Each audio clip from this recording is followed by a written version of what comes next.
Hey guys, what is going on? Welcome back to another Brad Judging video. And this light, if we got two lights, because there's only one in here, I think if we got another one, it would be better quality. It would be more light on me, but my wife doesn't want it to be that bright.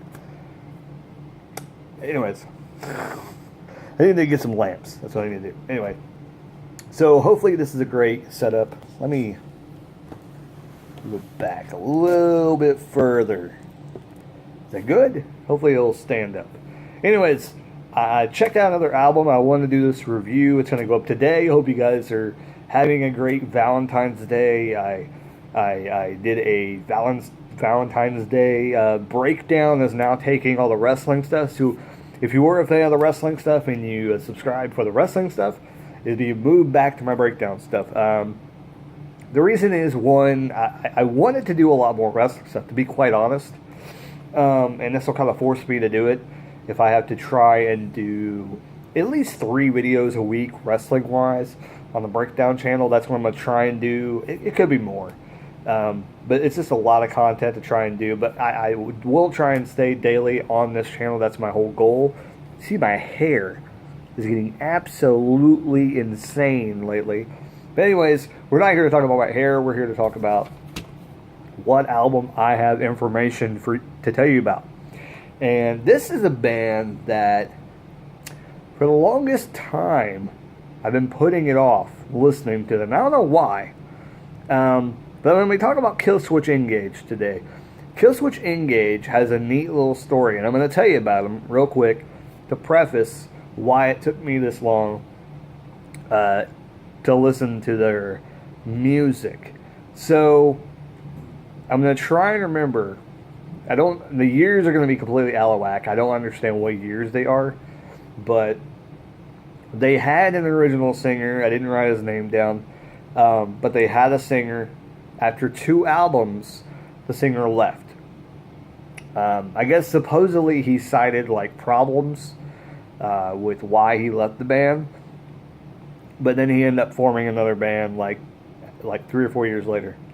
But at the time, I think he was having medical problems supposedly or something like that. But then 2 years later, he created another band, or he joined another band. So I don't know if that was true, if he just didn't like being in the band anymore. I have no idea.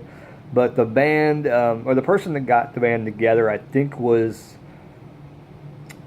either the bassist or the drummer, I think. I could be wrong. It could have been the guitarist. But he had a vision, and he wanted the band to continue, and everybody else from the band to continue as well. So I believe his name was Howard Jones that they ended up getting 3rd CD and on. And I believe he's still the current singer for the band. Now, I have not heard anything about Howard Jones. I haven't heard any of his music per se off of an album. But I've seen videos, and he kind of made me he turned himself off to me. Let me explain that. When a band has a singer in metal that smiles all the time, it kind of tends to turn me off, because when I'm in the mood to watch and listen to metal, it seems to be kind of when I'm in an aggressive mood, when I want to listen to aggressive music and things like that. And there is a few bands out there that does that. Lejean, I think that's Lejean, whatever, however you say his name, from Seven Dust does the same thing. I think even kind of Head PE singer does that at times. But I think he's better at it now. I don't think he does as much now as he used to. And plus, they're kind of a different kind of music. They're kind of like rap, core metal, something like that. They kind of go back and forth. They're kind of still new metal, technically, probably. I would consider them that. But there are some people out there that continue to do that. And I think and Howard Jones is kind of one of those people that does that sometimes. And it kind of turned me off. I remember seeing them at Ozfest. I don't remember what year it was, and I was trying to place what year it was when I was thinking about doing this video. I want to say 2002. It could have been 2003. I don't really know. I know I went 3 or 4 years in a row to Ozfest, and all those years kind of meshed together. especially with the type of bands that came out during that period from 2000 to 2004. I mean, we had bands like, All That Remains, uh, God Forbid, I'm trying to think of some other ones, Unearth. Like a lot of those bands kind of clumped together. It's kind of hard to tell them apart, to be completely honest. And I haven't heard from them in a long time. So I haven't listened. I haven't checked up on them. And I remember Killswitch Engage being at one of the concerts. And even my buddy Danny, he at the time he said stuff about Howard, and he was like, oh, whatever. It wasn't because he was black. That's not it. The thing about it is, it doesn't matter what color people are to me, when music wise. And I don't think it mattered to him either. But it was, the fact that he smiled all the time. Like, he's screaming and he's going, la, la, la. It's like, why? What are you smiling about? Anyways, so it kind of turned us off to him. And that's why I never even went to listen. And I've heard people had said that people were disappointed because the other singer left. They liked the older singer, the other singer better. But I know as time has progressed, I keep hearing good things about Killswitch Engage, and that they're a good band. And even though people like the original singer better, I think he kind of did them wrong, the other singer, and never went back. And I don't even think they'll take him back now, probably, if he would have wanted to go back, because of what he did. And then instead of going back, I think and saying, okay, well, I figured out what was wrong with me. Here's what it was. Now, I wouldn't mind coming back or being a second singer or doing something with Howard, to continue to be in the band again. There was nothing said about that. He just went on, formed another band, whatever. And I don't know if there's anything actually that happened behind the scenes, that he actually tried to go back and become a singer. I have no idea. But I think Howard has kind of grown on Killswitch Engage fans, to what I hear, and that people have actually respected him now, being in that band. So this is the review of Killswitch Engage, the self-titled CD from 2000. The reason why I say that, I have to say the year, is because they actually came out with a second. I've never heard of this before in my life, another band doing it. Please remind me down below if another band did it, because I've never heard of another band doing this, where they had two self-titled CDs. The only reason I can think of is it wasn't with Howard that they had the self-titled CD. And in 2009, I guess they came out with another self-titled CD. I have no idea. They're different colors, CDs, I'll tell you that. It's confusing me, because I'm seeing Killswitch Engage, Killswitch Engage. And then this one, I was listening to Killswitch Engage, Killswitch Engage. Whatever. Some bands are weird. Anyway, 13 songs, 43 minutes.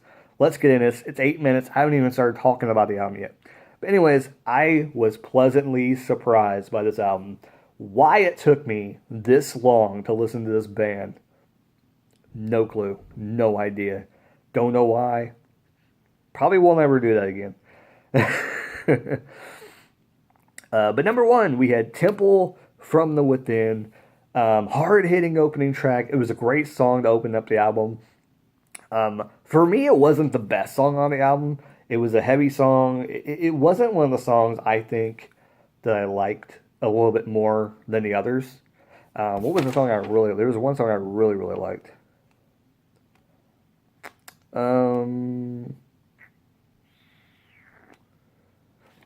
There was some. Oh yeah, I think I really liked I'm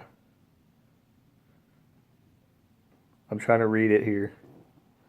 I think track 4 should have been number 1. If they wanted a really good song to start off the album, that should have been that one, to be completely honest. Anyways, yeah, track 1, Temple from the Within, just a hard-hitting opening track. Nothing, like I said, it was a good song. It was a great metal track. It impressed me. It got me listening to them and go, oh, wow, this is what they sound like. This is what they can do, Track number 2, I'm going to completely butcher the title of the song. I apologize. Vide Infra? VD Infra? I don't know. This is kind of an interesting song. I kind of got kind of a Hatebreed vibe, and I don't know time frame wise. Hatebreed, I think, came out around 97. They started in the underground. So I don't know if Killswitch started in the underground around that time too. I have no idea. Maybe they were in the same area. I have no idea.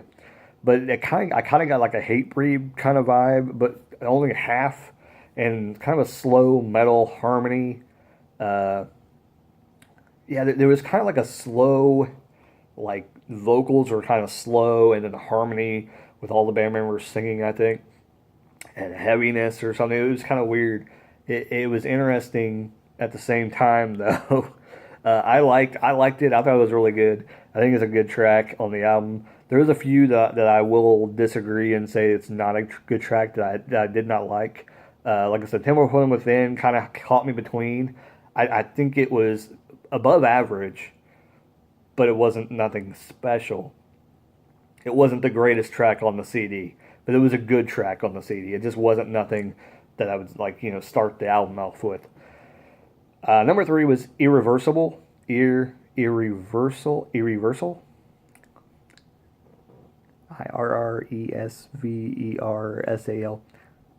I guess I said that right. I don't know. This was like a grooving, and it was a great metal song. It was almost haunting. It meshed so well together that I could not hate it. Like, I think there was something about it where I was just like, man, I don't know if I like this song or not. But it started to mesh so well together with the lyrics, with everybody in the band kind of coming together to make this song. And it kind of made me have to like it because it was that well put together, and it went all together. I think that's a part of this band is kind of more artsy, and I don't know how to say that a metal band is artsy, but that's what I kind of get from this band, and maybe one of the reasons why they've kind of caught on and been so popular over the years is that deep down they seem kind of artsy and that they're willing to try stuff different and to kind of just throw something into a song to try it out. I don't know if that makes any sense. Maybe somebody that's a huge Killswitch Engage fan can kind of explain that to me, because it does kind of feel that way. Number 4, Rusted Embrace. This impressed me. This is a really good song. Musicianship was definitely shown here with all the members. I think you could hear every member of the band in this song. It was a cool song. I'm yawning. I don't know why. It was a cool song. It was melodic, heavy. Just like I said it in Irreversible, track 3. It felt like all these songs kind of feel like a piece of art for the band, and they're putting all their input into the song to make one thing. And I know that's somebody's going to say that sounds stupid, but because that's what the song is. Anyways, but it's more than that, I think, for this band. This band, I think, tries to make something that everybody has a piece of the pie, I guess what I'm trying to say. And it seems to really come together in this song. I like the song. I think this is probably one of my... I think when I put top tracks on my Spotify list, it was Vide Infra, Irreversible, and I don't know if I added Rust to Embrace. I stopped after a while because I was keep on listening and listening. But really, really good song. I really enjoyed Rust to Embrace. Number 5, Prelude. Grooving, good jam with whispering. I just talked about this on the other album review. Oh boy, about Halsey. I don't like intro, preludes, outer. What was something else? I thought I put something over here. Yeah, I don't like any of that stuff. I don't like stuff in the middle, stuff on the beginning, stuff on the end of an album. I don't like any of that stuff. For the most part. I mean, there's few and far between. There's some that might be okay. But I talked about that in the Halsey review. If you want to see what I talked about like that, go to the Halsey review. I talked about that. I don't like it. As far as instrumentalists go, I'm not a huge fan of them. But if they were super good, they would have more than just one song being played. Like if there's a solo in it and things like that, I can understand. But that's not here. they're not doing that. Number 6. Soil Burn. It was a brutal song, but it didn't seem overly different from any of the songs, to be honest. Honestly, this seemed like generic metal song. And I hate to say that if somebody really likes that track, but to me, Soil Burn was kind of that track. It's just insert generic metal song here because we need an extra song. Average. Number 7, the name of the song, I was really thinking it was going to be really good. I was like, oh man, this song's going to be badass, man. Numb, Sick Eyes. Good, not great, brutal, but once again, usual stuff. Almost a little bit different, but basically insert generic metal song here. Once again, average. Nothing special really. Track 8, In the Unblind. This is a pretty good song. Awesome. Brutality. Actually, I think this is the one song that I really liked. I thought it was the Rusted Embrace. No, I think it was In the Unblind. Really good song. Brutality, and it was well meshed together with their usual brand of stuff that they do. Once you hear Killswitch Engage and you listen to about 3 or 4 songs, you'll get the gist of what they sound like and what they can do. And then you start to hear why people like them.